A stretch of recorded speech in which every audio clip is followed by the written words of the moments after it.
बेशक जो गॉड है वो इनक्रेडिबल डिसीज को हील कर सकता है, बहुत आसानी से हील कर सकता है और इंस्टेंटली हील कर सकता है, ठीक है। लेकिन एक चीज़ समझने की है यहाँ पर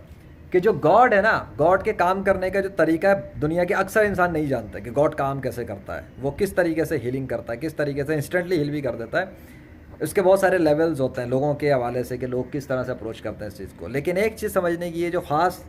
वो ये है कि अगर गॉड ने ये डिसाइड कर लिया है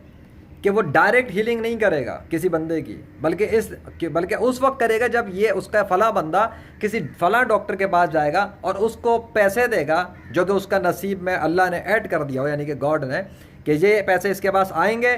तो फिर गॉड उस बंदे को हील करेगा। यानी कि उसकी हीलिंग इफ़ एंड देन की कंडीशन से लगी हुई हो, प्रोग्रामिंग की तरह, कि if he will come to that person and give the money then the शिफा विल कम टू